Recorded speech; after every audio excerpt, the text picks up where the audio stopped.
Well, I have been feeling a bit guilty of not showing any music per se, and I wanted to look for the anthem of Puerto Rico, and I found this beautiful rendition, more contemporary, if you will, and so I wanted to share it with you. It's a tribute to Puerto Rico, and the lyrics describe a beautiful place, and it's really a beautiful anthem. Plus, I thought that this specific version was really well done. And anybody knows what kind of instrument is that that he was playing? What is it called? I think it's called cuatro. Cuatro meaning four, of course, in Spanish. And it looks to me like a rendition of an instrument that was initially European, and then it probably was adapted by people in the Americas. And also, the sound. If you hear the sound carefully enough, it's like a mandolin. So it might have arrived the instrument in a ship. Europeans brought over. Also, it looks very close to well, of course, the instruments that the Brazilian and Portuguese traditions are very well known for. They are experts at playing similar instruments to the mandolin. So just saying that, but I wanted to share that specific moment with you. Maybe I'll repeat it along the way. And there is one more important, of course, there is one more important song that I should share with you all. Does anybody know what is the song that I also should share about Puerto Rico? Maybe somebody knows. I think it's as well known as this one, or even better known than this one, because that's the one I heard first. You know, I wasn't acquainted with the anthem, but I was listening to this other song from Puerto Rico. People were always making references to. It's called Preciosa. Okay, Preciosa. So next time around, I'll do my best to share with you Preciosa. Okay. Okay. So today we will continue with our Boricuas book. That was the idea. And I also want to go back a bit to the video on Latino Americans and keep talking about what the video is showing in regards to the history of I could say maybe migration from Puerto Ricans on the island to this side of the States. In addition, some of you have already posted comments on in the forum. My advice would be to post your comment and also comment on a classmate's comment, right? This is actually, you're getting participation or losing participation points for posting in the forums. We are up to number 3, if I'm not mistaken, okay? So that, and let's see what is happening next week, right? Let's see what will more or less happen if I have it here. Well, so I would like to go over hopefully at least two texts that I included here. One is by Jesus Colon, How to Know a Puerto Rican, and then Esmeralda Santiago's Island of Lost Causes, because that text presents you with important information about politics in Puerto Rico, or the politics of being a Commonwealth of the United States. And that's always the discussion among Puerto Ricans. So we need to get to know a bit about that text, okay? Island of Lost Causes. So in terms of next week, let's take a look at next week. Basically, we have then hallelujahs for Monday, a speech by Pedro Albizu Campos, an important personality of Puerto Rico, Pedro Albizu. And then another important personality, Luis Muñoz Marin, one of the governors for many years of Puerto Rico. And then notice we have also a text coming from our public speaking book on internet. Watch TED Talk by Sonia Nazario, Solving Illegal Immigration, and turning in your questions for that specific TED Talk, okay? It's not very long, as you see, 20 minutes. And if you've read, if we discussed the book, you read the chapters, so you are very well informed, more than most people.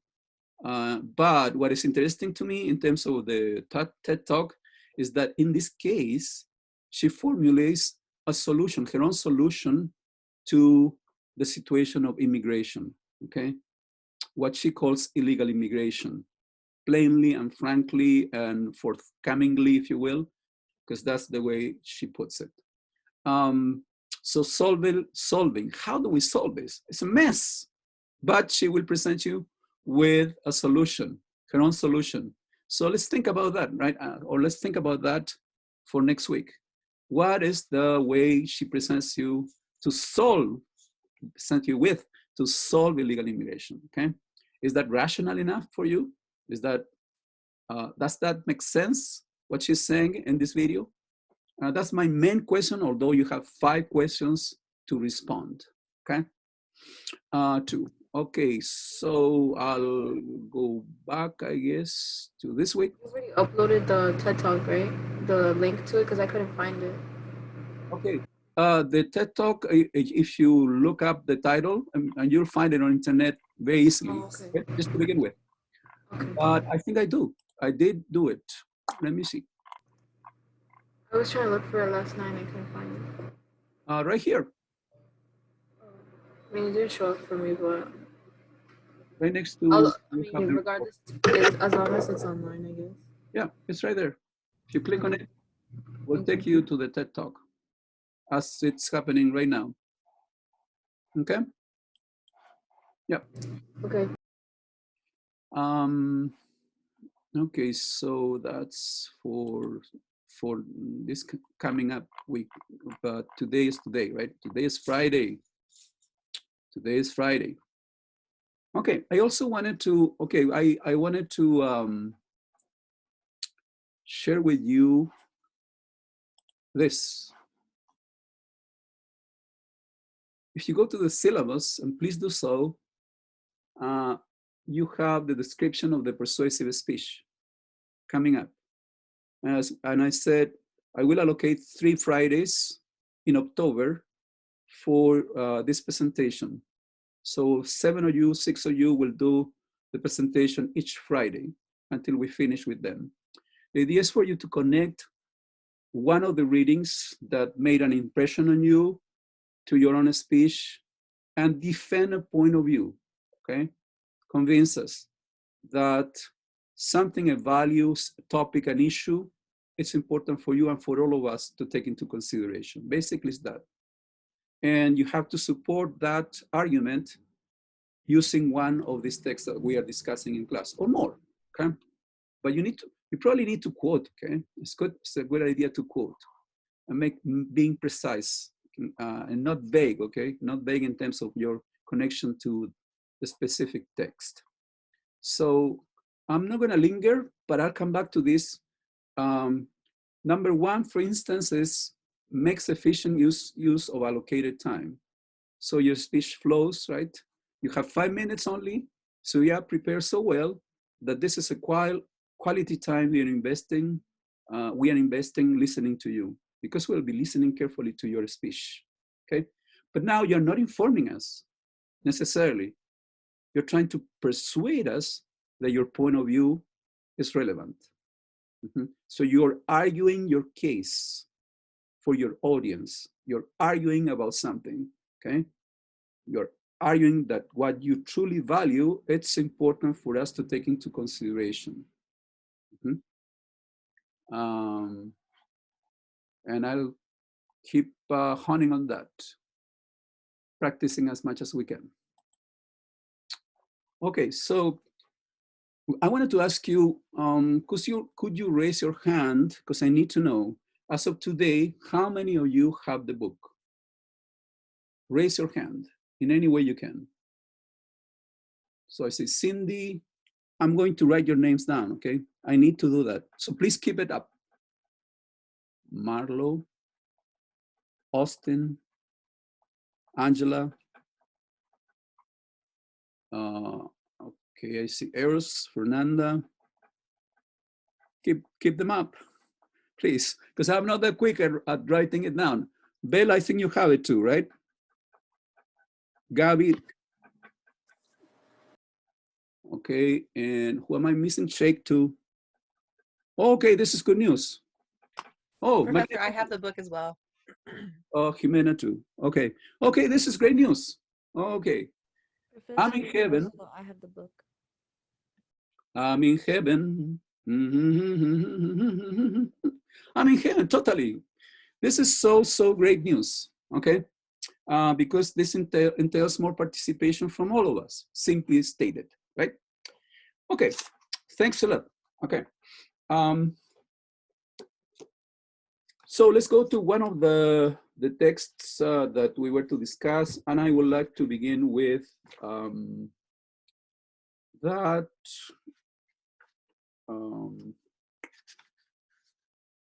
essay about how to know Puerto Ricans, how to know the Puerto Ricans, because, you know, I think we should start with somebody telling us, okay, an answer to this question.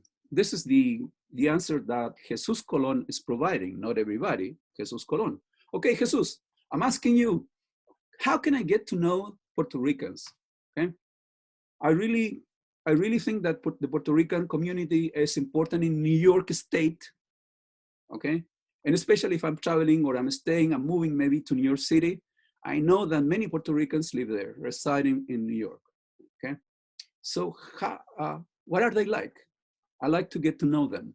What do you, give me some advice, right? Give me some advice. On page 20 of the book, 20, okay, he says it.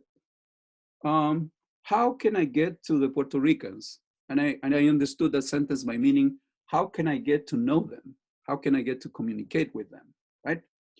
And he says,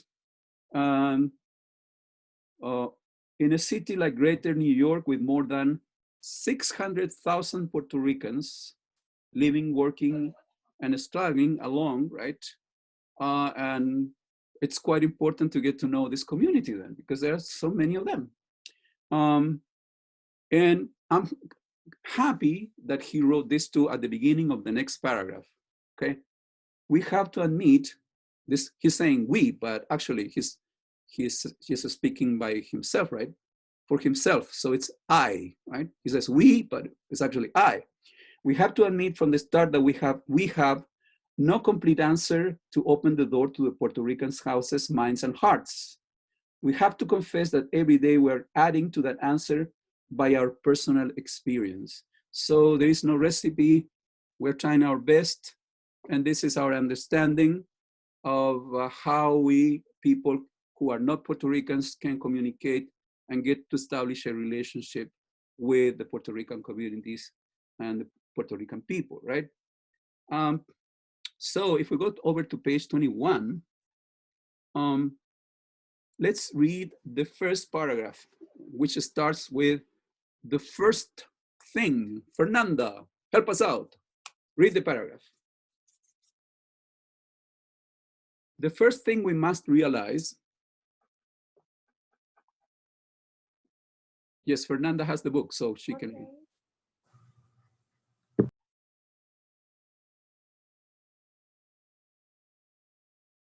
What is going on? What's the page? 21. The first thing we must realize. The first thing we must realize is that the Puerto Ricans have been exploited for hundreds of years, that strangers have been knocking at the door of the Puerto Rican nation for centuries, always in search of something, to get something or to take away something from Puerto Ricans. This has been done many times with the forceful and openly criminal way of the pirate. Thanks. Okay, so one of you please explain to me what is the first thing we need to pay attention to according to Jesus Colon when we get to know Puerto Ricans. First thing, you know, the most obvious it seems for Jesus. This is the, That they have been exploited for years.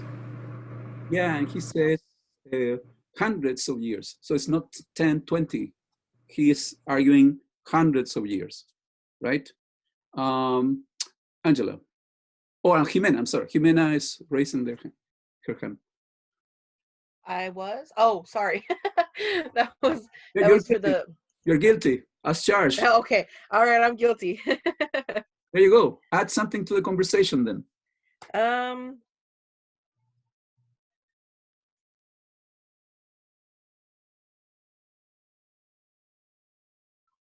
What is he? I have. Go Jesus is ahead. saying, you know, I'm finding this guy's guilty, right? These guys who came over to Puerto Rico. What is he finding them guilty of? Jimena, what would you say?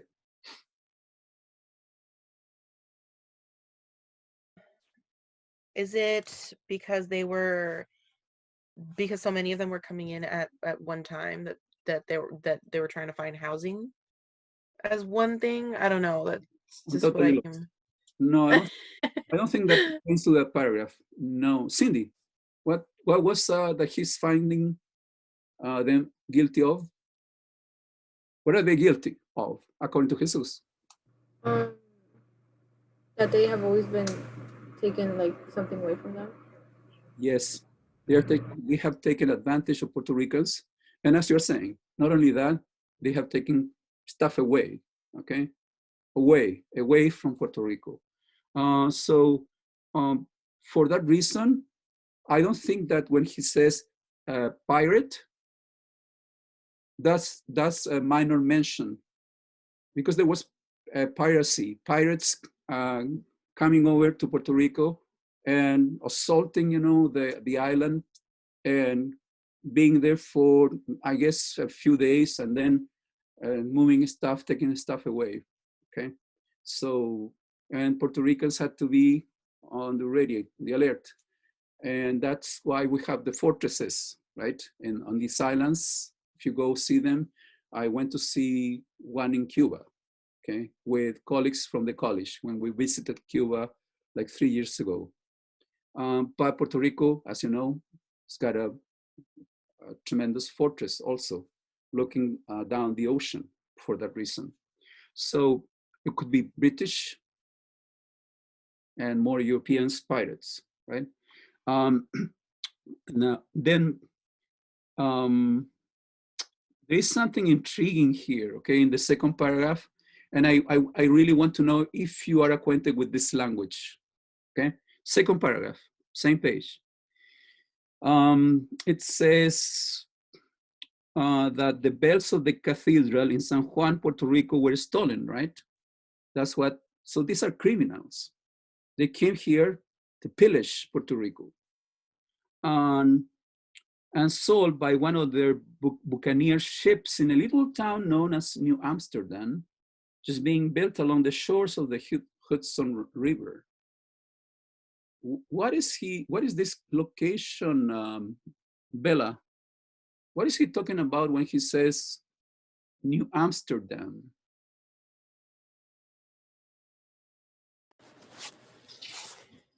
Um, New Amsterdam. I have it in the book. I just don't know. I don't know what it is Okay. referencing to. Okay. Marlo seems to have the answer, so we're finding out right away. Isn't New Amsterdam what New York was originally called when the Dutch settled? Yeah. Yes, exactly. New Amsterdam. Because these guys were coming precisely from that side of Europe, remembering Amsterdam. So what he's saying is that the pirates went to Puerto Rico and brought stuff over, bells in this case is mentioning, over to New York City. This, what would become, right? What would become New York City, okay? So, and since he's referring to centuries, not just decades, right? That's why he's mentioning also New Amsterdam, okay? And not New York City, because it was New Amsterdam. It wasn't New York City. And then he makes a joke, cracks a joke out of that, right? Next paragraph, he says, when somebody asks me, why are so many Puerto Ricans here in New York City? This is the answer I give them. And what is the answer, Mackenzie? He says they came back over to like retrieve their bells that they stole. Exactly, okay? That's what he's saying. So Jesus's perspective is kind of, what is it? Kind of a harsh one, right? If we are just trying to get to know what is the situation like or has been for Puerto Ricans, right? He's forthcoming, telling, pay attention to history, do not disregard what is happening between the inhabitants of the island and people who came from outside to take advantage of our communities, okay? So first of all, take that into consideration according to Jesus. So I keep repeating Jesus because maybe if, say, we meet a Puerto Rican whose name is Oscar, just to mention mine, okay? Maybe that person will give you a different answer, right? Maybe not. But I'm assuming that this is Jesus's answer, right? And that it relates to the community and how many people may think, okay, in terms of what has transpired through many, many years. Then he goes again, and he's very blunt on page 21, next paragraph that begins, after the Spanish grandees, the French and English pirates. So notice he's mentioning already, right? All the European groups. But of course, the prominent was the Spanish, right? The Spaniards. Then at the end of this paragraph, he says, then came the imperialists, the pirates of the American century. So question, what is he saying when he's saying, then came the imperialists? Austin.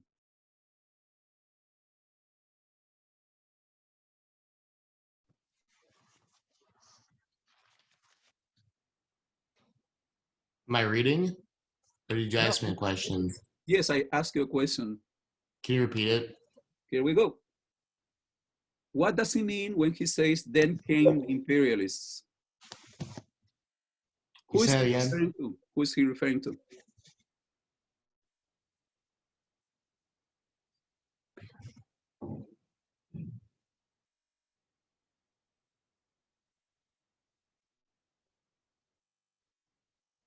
Where is that on the page? We are at page 21, and this is paragraph number 3, end of the paragraph.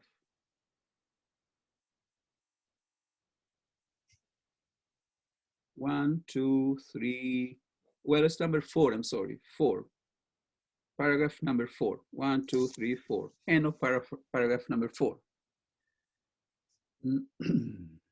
I could give you the answer, but that's not, that's not a conversation. That's me just saying, and that's it. No, I don't want to include the conversation from going on. All right, is by imperialists, does it I mean like Americans? Like,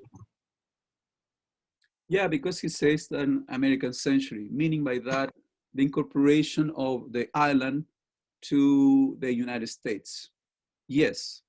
And remember, let me ask everybody again a question about the previous class, because we need to understand why he's saying that, okay? Why he's saying that? This is the context. Well, if Americans went to the island, right? And they ousted the Spaniards. they were perhaps trying to help out Puerto Rico, bring the island into, as we have nowadays, a commonwealth. And therefore, they would be protecting those who were living in the island and giving them also a future, a share of the pie, if you will, okay? The American pie, the proverbial American pie, right? I love pie, by the way. Apple pie is mine, okay? That's the one I like, apple pie, or the one I can eat, actually, just in case. But then, question: when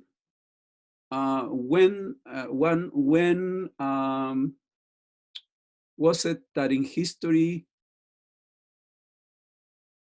Americans ousted the Spaniards, and so Puerto Rico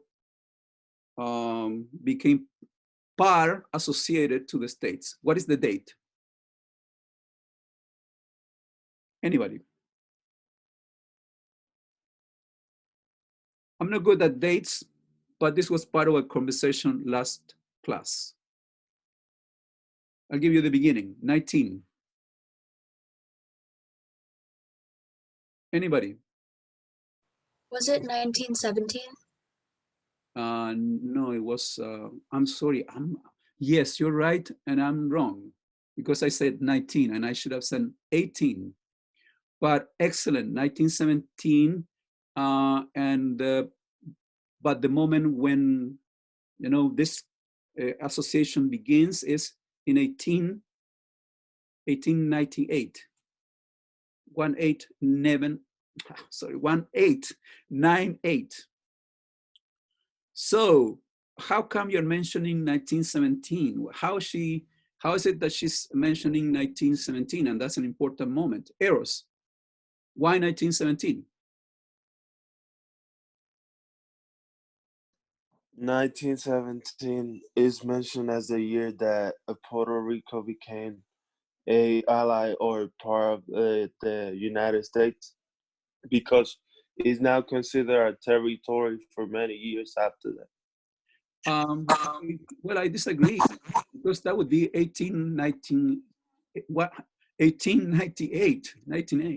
98. So what you said is perfectly, it's a perfect description for 1898. That's a perfect description, I guess, from perspective. But what happens in 1917? Bree,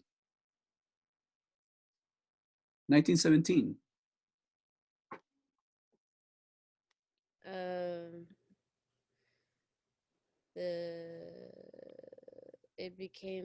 It says it became a territory. 1898.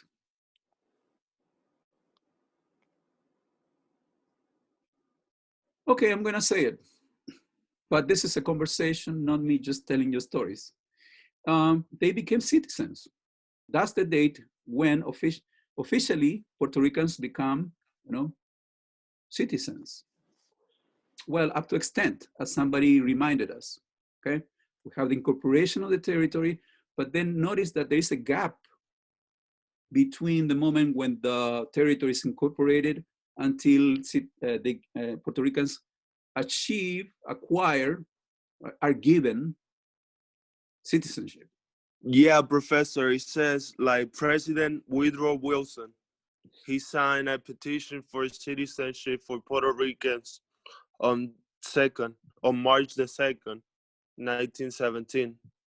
Yeah, and interestingly enough, we said that the incorporation occurs in October 18th. Also, so the incorporation, it's the celebration or the memorializing of it is coming up, okay? They probably do something on the island. I'm not acquainted with what they will say, okay? Depending on their political views, right? But so what I wanted to say is there was that conflict because, well, we are a territory of the states, but we are not citizens. What is going on here, right? And maybe that explains also this sentiment of just Jesus. Okay, so I'm trying to say, to try to explain to you how come he's viewing the situation this way. Okay, so what is happening according to him? That is why you must come many times to the door. Next paragraph, page 21. Many times to the door, not just once, because we do not trust in people now. Just coming to our door, knocking at our door, we have the expectation that we'll be, taken advantage of, according to him. Okay. So come many times, knock at the door, talk to us many, many times. It's not enough just to come one day, and showing up with a smile on your face. Page 22.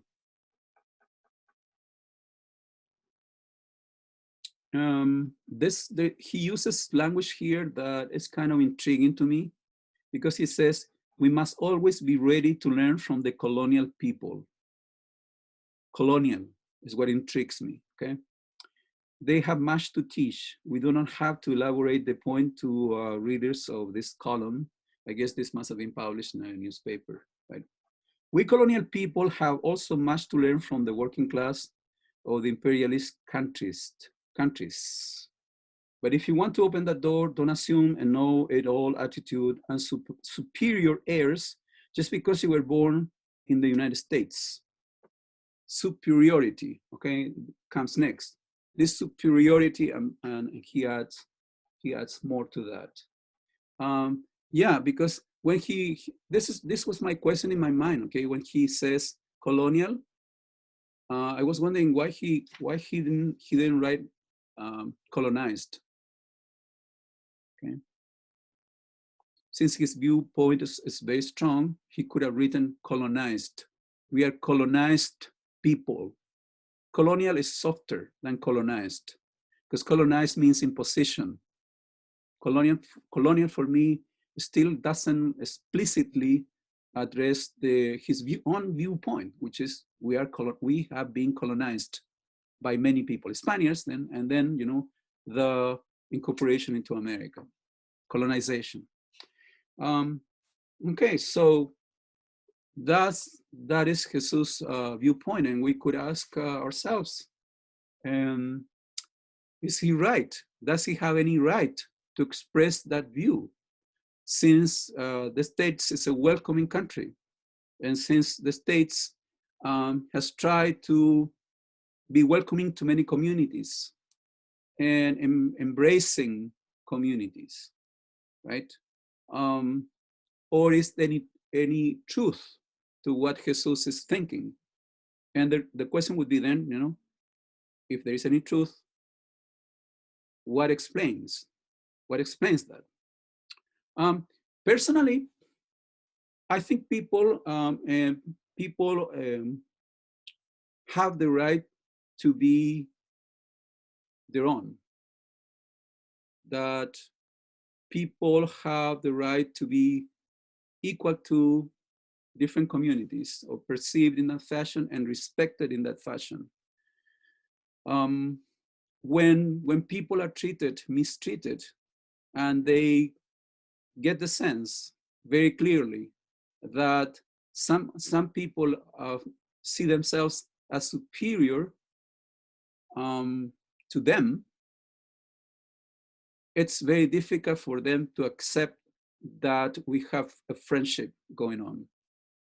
On the contrary, the reason why people are getting in touch with us then, according to Jesus, it's not because they want to help us. They may be saying that they want to help us, but in reality, they want to exploit us. And if you connect that to the video bit, the video that I asked you to watch, and we watched a bit in the last class, right? Maybe they want to take advantage of us because we are cheap labor force for them. So yeah, they'll come, and set up their factories, and they will not have to pay a lot, and so they therefore will keep working for a meager salary, and some people will be happy. And maybe this in the bigger picture, putting the factories here on Puerto Rico was a good thing. And even our governor was thinking, this is a good move because we need industrialization. Who doesn't? But at the same time, in the reality of things, is that it's not helping that much. Okay, we need better salaries, better jobs. We need to feed our families and live a decent life. So, and also we need to see that if I'm today working at this job, at this factory, right? Tomorrow, my son, my daughter, will have an opportunity to educate themselves and get a different job, a different position in life. Okay? I'm making all the sacrifices for my family, say. But what about my children? If they're destined to also come to this factory and keep working under the same conditions, then there is no destiny for my people, right? We don't have a future here. We don't have a future. It pains me to see that Puerto Ricans, my relatives and friends are leaving the island. I want for them to stay, to be here. They are my people. But at the same time, I can see that they will have to go to New York, where there's a lot of racism. I'm talking about the 30s in particular, 1930s, right? According to the video, where there is segregation, okay? And racial segregation, and I will not be able to protect them. I'm going to stick to my guns here in Puerto Rico. I'm going to stay here, okay? But the situation for me is harsh. It's very difficult to handle. Plus, and I'm going to finish my speech with this, I see that the owners of these factories are not Puerto Ricans. And although I, think that's been a generous move, they have invested on the island. I think that we need also for some Puerto Ricans to be owners of these factories, to trust that we are all developing together and that we are not just being used, as people, who sell their work for just little, this much, okay? So notice what I did. I did for you the speech. This was my persuasive speech, one of them. This is what I'm asking you to do. Not necessarily like me, of course, okay? But I based my speech on the text. I was arguing because I thought there was an issue that was important for me to share with you. It pertains to my values. And what maybe gives me credibility, let me put it, is that, yes, I'm not Puerto Rican, but I am a Latino. So remember that I said that to you all. Look at yourself somehow in the mirror and see who you are and see what will give you credibility. Okay, because that's important. And how are you going to speak publicly, trusting in yourself, but knowing who you are, and then speak your mind. So that's what I'm challenging to you all to do. Speak your mind in the classroom when you do your persuasive, well, at any time, but especially for the persuasive speech. If you don't do that, then we don't have a persuasive speech because you're not speaking your mind. Okay.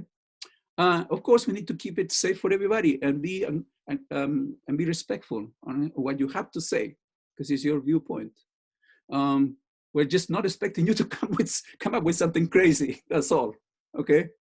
So as the free speech legislation says, reasonable limits. Remember, reasonable limits. But we need passion, some passion. Also, because reason is not enough for a persuasive speech, guys, right? I need to see your face, your voice has to convey that passion, okay, in regards to something. You don't need to be yelling at us. Just be passionate about what you believe in, okay? Okay, so do we have time? It's 12:30, 12:13, I'm sorry. Any questions? Okay. Esmeralda Santiago is Island of Lost Causes, but I'm going to give us a break, okay? Because I want to be good. And I'll ask us to, I'll share with you the song again because it's really a beautiful rendition. I like it. So I'll play it again. Let me see.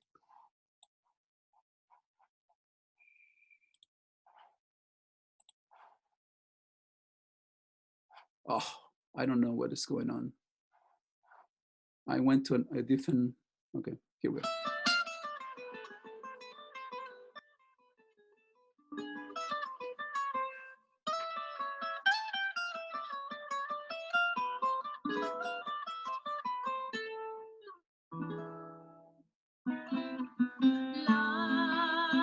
La tierra de Borinquen, donde he nacido yo. I was born in Borinquen, basically. Es un jardín florido It is a garden, de mágico brillo. blossoming, Un cielo siempre nítido, clear skies. de dosel, dan arrullos plácidos, las olas a sus pies cuando a sus playas llegó Colón, exclamó lleno de admiración. When Columbus came, arrived, he said, "This is the beautiful earth or territory that I've been looking for, beautiful land." Borinquen is the daughter of the ocean and sun. Mar, ocean, sol, sunshine, sun.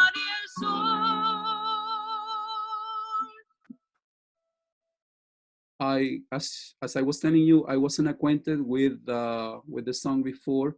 I just was listening to it this morning, and I loved the version. Okay, I think the two of them are fantastic and just so beautiful what they do together.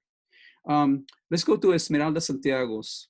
If you go to her textbook on page 22, 23, I'm going to repeat it. 22, 23, next, right? She's talking about at the beginning of an event that took place in Puerto Rico. Guards and the police went to this, I guess, let me see what it was, barber shop, and they exchanged bullets, you know, with this person's Vidal Santiago Diaz, and Vidal Santiago Diaz died as a result of this confrontation. Then she tells us that Vidal Santiago was her uncle, okay? And the reason why they were probably looking for him and this incident took place was because he was an independentist, okay? He was a very political person, it seems, and fighting for the independence of Puerto Rico from, most likely, the United States, right? From the United States. So she seems to be describing just any incident, but then all of a sudden we realize, oh, this is a relative of the writer, Esmeralda Santiago. She says she's been here at least 32 years, right? This side of the country, the territory. So that's many, many years in a person's lives, right? Then we get to the important piece, I would say, which is, what do we do as Puerto Ricans? What is going to be our political decision here? We're part of a Commonwealth. Okay, do we want to become a state? Do we want to keep being a Commonwealth, preserving the status? Or do we want to be independent? Three, right? Independence, Commonwealth, and state of United States. What is going to be our decision, okay? What is going to be our decision? It seems that for Esmeralda Santiago, this pains her a lot, okay? Is having to decide, it seems, between these three choices and seeing perhaps Puerto Rico repeats itself, okay, about making these decisions. We have only a couple of minutes, but at least I can leave you with this information. How many, I guess it's plebiscites or referendums have Puerto Ricans had in terms of coming to decide what option, okay? How many of them? Well, I was looking this up, and this is what I have. There was a referendum in 1967, one in 1993, another in 1998, one more in 2012. Next one was in 2017, and I think one is about happening. So 1, 2, 3, 4, 5, at least 6, okay? 6 of them. And what do they go to vote about? The 3 options. Do we become a state? Do we keep being a Commonwealth? Or do we become an independent country? There's a lot to discuss about that, right? But those are the 3 choices, okay, given to Puerto Ricans in these referendums. So if you talk to Puerto Ricans, I would say, like Jesus, you know, I would say, you need to know about this. You need to know about this, about these 3 choices, and what this represents for the community, okay? And how they go about voting or discussing it, and why do they think some of them, this is the way we need to go. No, this is the real way we need to go about this, you know, referendum. And they give you reasons for that, okay? I'll see you Monday. I wanted to do more today, but I hope this was meaningful enough for all of us, okay? Take care of yourselves. Enjoy your freedom, okay? This is a beautiful moment because it's fall, and then go out, but put your mask on. Okay, I'll see you next time. Bye. Thank you, Professor. Have a great weekend. Have a good weekend, Professor. Have a good weekend. You too. Take care. Have a good one. Yeah, thanks a lot. Take care. Don't be a stranger.